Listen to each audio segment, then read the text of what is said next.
Bismillahirrahmanirrahim. Assalamualaikum warahmatullahi wabarakatuh. Yang terhormat Bapak Dr. Cepi Triyatna MPD selaku dosen pengampu mata kuliah Kebijakan dan Inovasi Pendidikan kelas 4B serta seluruh rekan-rekan yang berbahagia. Pertama-tama marilah kita panjatkan puji dan syukur kehadirat Tuhan Yang Maha Esa atas segala nikmat dan karunia-Nya. Selanjutnya, salawat serta salam marilah kita curahkan kepada junjungan Nabi besar kita, Nabi Muhammad SAW, kepada keluarganya, sahabatnya, dan kepada kita selaku umatnya hingga akhir zaman. Amin ya rabbal alamin. Pada hari ini kita akan mengikuti serangkaian acara, yaitu seminar Kebijakan dan Inovasi Pendidikan kelas 4B Program Studi PGSD. Kelompok kami, yaitu kelompok 11, mengangkat tema mengenai model pembelajaran project-based learning. Perkenalkan, nama saya Anissa Banwati dengan NIM 210375. Saya Ilsa Salsabila Divania dengan NIM 2103757. Perkenalkan, nama saya Dela Rosa dengan NIM 2102684. Sebelum masuk ke acara inti, izinkan saya memperkenalkan diri terlebih dahulu. Saya Ilsa Salsabila Divania selaku moderator yang akan memandu acara kita pada hari ini. Untuk mengawali acara pada hari ini, angka baiknya kita bersama-sama mengucapkan basmalah terlebih dahulu. Bismillahirrahmanirrahim. Selanjutnya, izinkan saya untuk menyampaikan susunan acara kita pada hari ini. Yang pertama yaitu pembukaan, lalu sesi pematerian, dan sesi tanya jawab, yang terakhir yaitu penutupan. Baik teman-teman, langsung saja kita ke sesi pematerian yang pertama. Untuk pemateri yang pertama yaitu akan disampaikan oleh Saudari Dela Rosa. Kepadanya saya persilahkan. Baik, terima kasih moderator. Saya Dela Rosa, izin memaparkan isi artikel yang telah kelompok kami buat. Pendahuluan, pembelajaran merupakan interaksi antara guru dengan siswa. Di dalam pembelajaran melibatkan berbagai kegiatan yang dirancang untuk meningkatkan nilai pengetahuan, keterampilan, dan sikap dari peserta didik.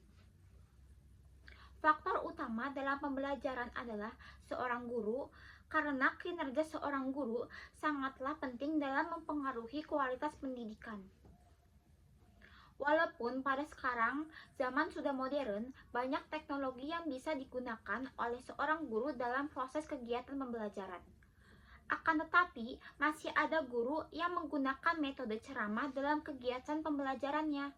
Dalam literatur yang kelompok kami baca, bahwa model ceramah menyebabkan peserta didik kurang aktif di dalam kelas, sehingga peserta didik dinilai kurang berpikir kritis dalam pembelajaran di kelas. Adapun salah satu model pembelajaran yang dapat meningkatkan kemampuan berpikir kritis siswa, yaitu model pembelajaran project-based learning, di mana siswa dapat berpikir kritis dan bekerja sama dalam tim. Project-based learning ini mereka dihadapkan pada tugas yang sesuai dengan tugas dalam dunia nyata, di mana mereka harus mengumpulkan informasi, memecahkan masalah, dan membangun produk yang bermanfaat. Sekian penjelasan dari saya. Baik, terima kasih Tadela atas penyampaian materinya. Selanjutnya pematerian akan disampaikan oleh Anissa Banwati. Kepada Teh Anissa, saya persilakan. Baik, terima kasih moderator. Selanjutnya di sini saya akan melanjutkan pemaparan mengenai artikel yang sudah kelompok kami buat. Nah, di sini ada metode penelitian. Metode penelitian yang kami gunakan adalah penelitian dengan menggunakan metode studi pustaka. Studi pustaka sendiri adalah yaitu penelitian dengan menghimpun data dan informasi melalui dokumen, buku, referensi, serta hasil penelitian yang sudah ada yang dapat membantu untuk mendapatkan jawaban mengenai topik yang akan kami bahas. Mengenai langkah-langkah yang dilakukan yaitu sebagai berikut. Yang pertama yaitu memilih topik. yang akan dibahas, lalu mengeksplorasi informasi, menentukan fokus penelitian yang akan dilakukan, mengumpulkan sumber data, dan juga mengkaji sumber data yang sudah didapat, serta yang terakhir yaitu menyusun laporan.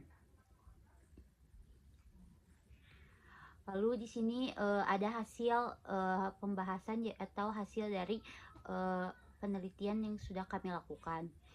Nah, di sini model pembelajaran project based learning sendiri merupakan salah satu metode pembelajaran yang menekankan pada pembelajaran berbasis proyek.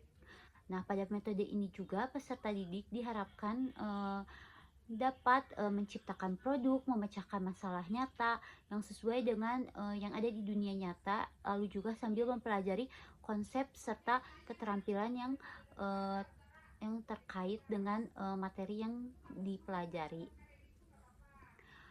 Lalu di sini ada beberapa hasil dari penelitian yang sudah dilakukan sebelumnya.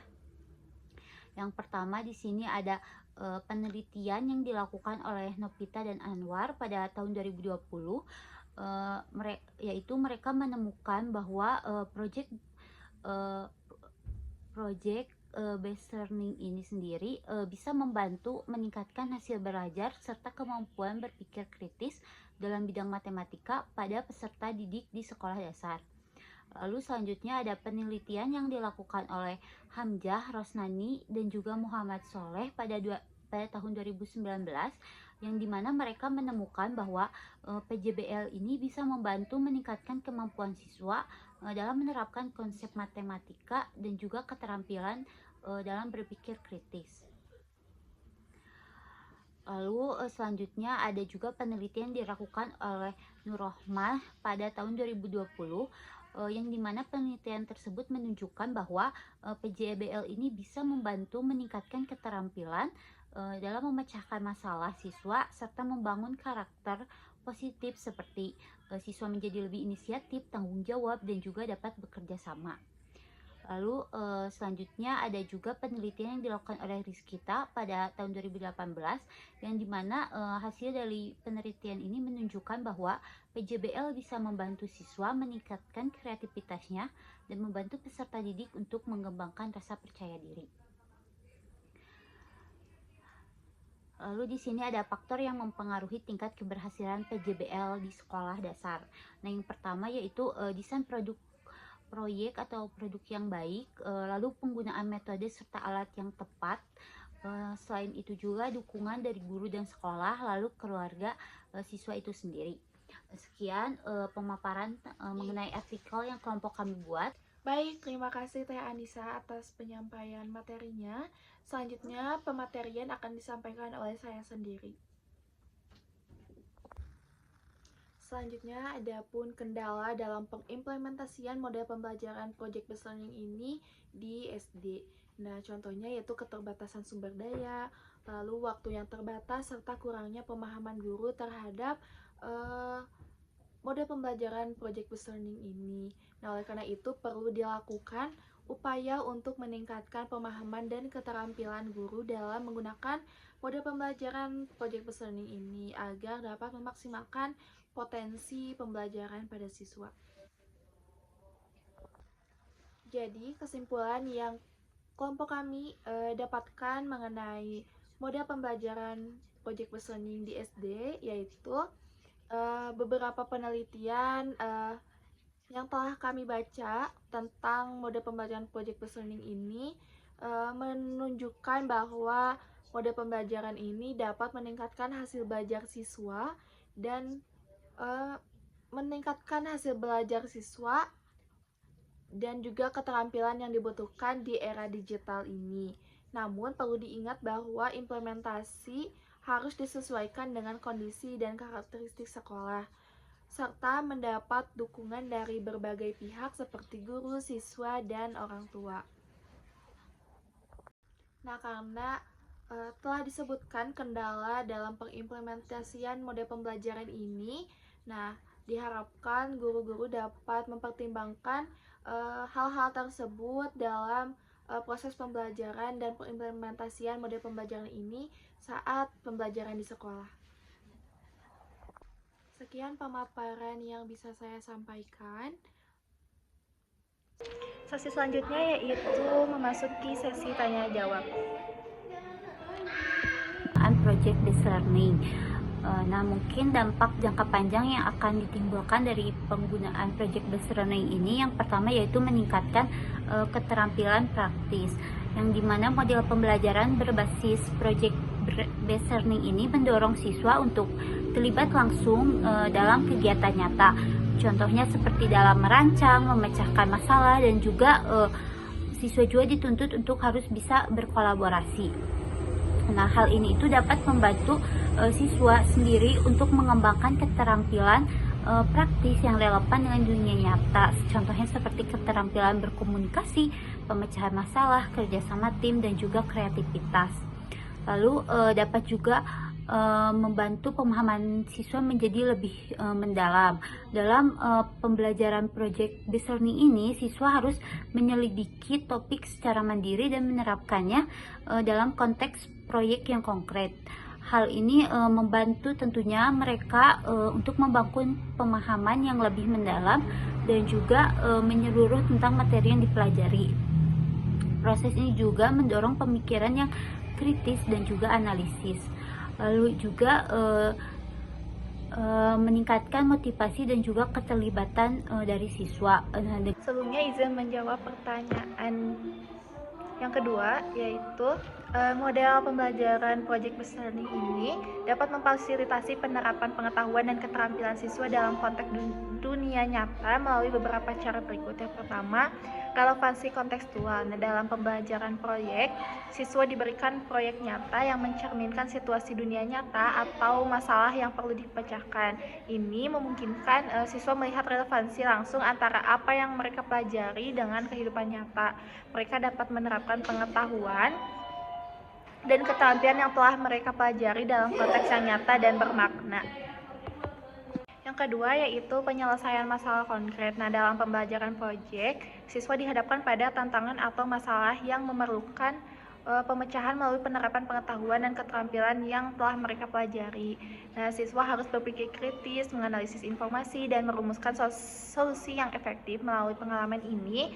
Nah, siswa dapat melihat bagaimana pengetahuan dan keterampilan yang mereka peroleh dapat diterapkan dalam konteks dunia nyata untuk mencapai hasil yang diinginkan.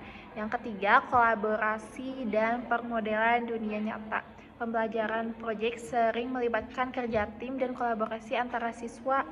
Dalam dunia nyata, banyak pekerjaan memerlukan kolaborasi yang efektif. Dengan bekerja dalam tim, siswa dapat memperoleh pengalaman yang mirip dengan situasi kerja di mana mereka harus berkomunikasi, berbagi ide, memecahkan masalah, dan mengambil peran yang berbeda. Ini membantu mempersiapkan siswa untuk menghadapi tantangan kolaboratif di dunia nyata. Selanjutnya, penggunaan sumber daya dan teknologi. Nah, pembelajaran proyek memungkinkan siswa untuk menggunakan sumber daya dan teknologi yang relevan dengan konteks dunia nyata. Mereka dapat mengumpulkan data, melakukan penelitian, menggunakan perangkat lunak atau alat yang digunakan dalam industri atau profesi tertentu, dan menerapkan teknologi untuk menyajikan hasil proyek mereka. Nah, dalam proses ini, siswa dapat memperoleh pemahaman tentang bagaimana teknologi digunakan dalam dunia nyata dan bagaimana sumber daya yang ada dapat dimanfaatkan untuk mencapai tujuan mereka. Dengan memfasilitasi penerapan pengetahuan dan keterampilan siswa dalam konteks dunia nyata, pembelajaran berbasis proyek membantu siswa mengembangkan pemahaman yang lebih mendalam, mempersiapkan mereka untuk tantangan dunia kerja, dan menghubungkan pembelajaran dengan kehidupan nyata. Sekian jawaban dari pertanyaan tersebut. Mungkin dari teman-teman bisa menambahkan. Dipersilakan. Nah, di sini ada pertanyaan mengenai kesulitan dalam penerapan PJBL ini dan juga penggunaan media gitu. Nah, di sini terdapat beberapa kesulitan yang biasanya menemukan gitu ya, contohnya seperti dalam manajemen waktu, karena kan pembelajarannya sendiri berbasis proyek sehingga memerlukan waktu yang lebih banyak dibandingkan model pembelajaran yang lainnya.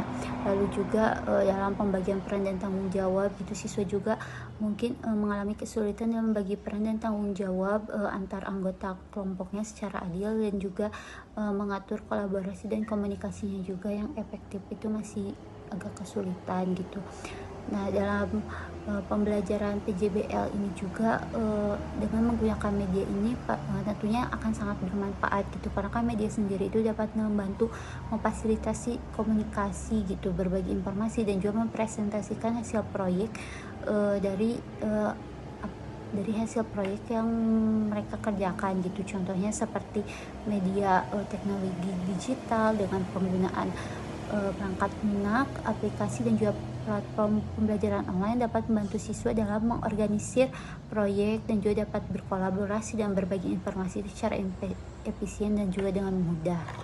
Di sini ada pertanyaan tentang bagaimana evaluasi dan umpan balik diberikan dalam model pembelajaran project based learning di SD untuk memastikan pencapaian tujuan pembelajaran. Izin menjawab terkait pertanyaan tersebut. Evaluasi dan umpan balik dalam model pembelajaran project based learning di SD penting untuk memastikan pencapaian tujuan pembelajaran. Adapun cara-cara yang dapat digunakan untuk evaluasi dan umpan balik, di antaranya yaitu yang pertama, rubrik penilaian. Gunakan rubrik penilaian yang jelas dan terstruktur untuk menilai kinerja siswa dalam proyek mereka. Dengan menggunakan rubrik penilaian, siswa dan guru memiliki pemahaman yang jelas tentang apa yang diharapkan dan bagaimana kinerja mereka dinilai.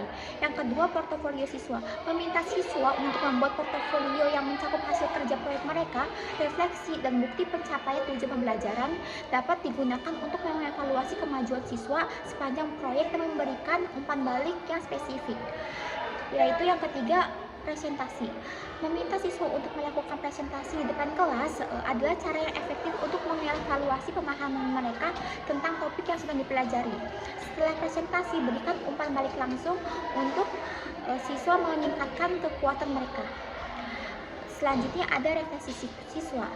Refleksi siswa digunakan untuk mendorong siswa merefleksikan pengalaman mereka dalam proyek.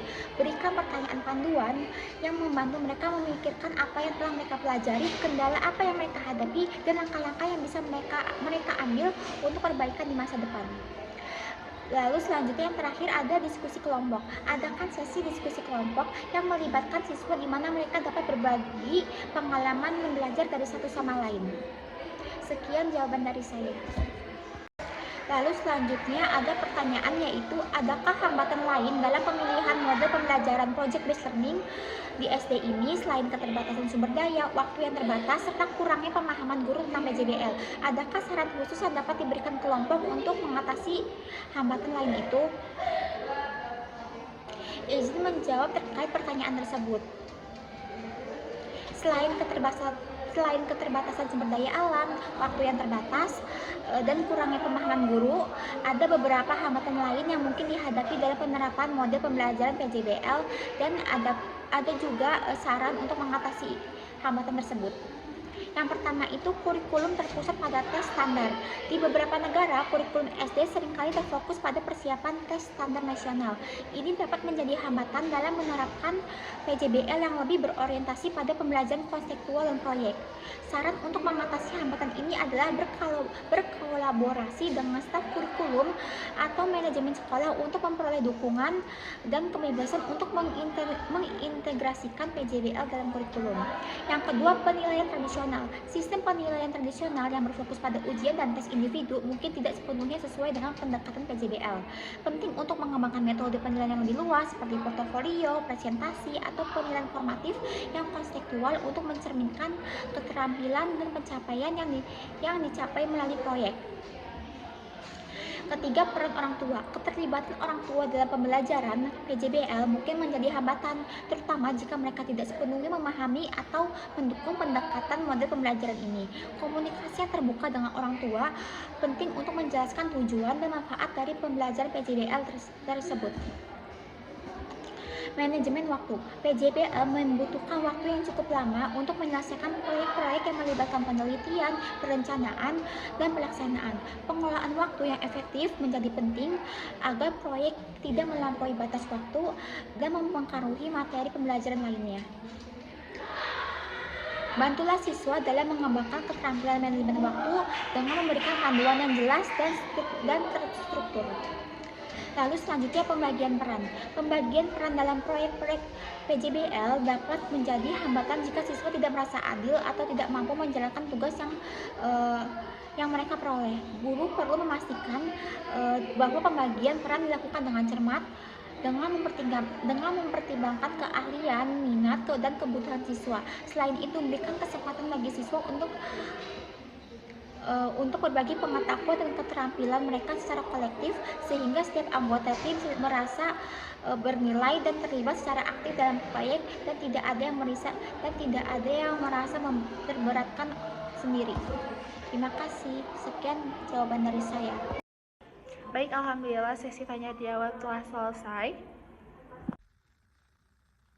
Baik, alhamdulillahirrabbilalamin, tiba saatnya kita di penghujung acara, yakni penutupan.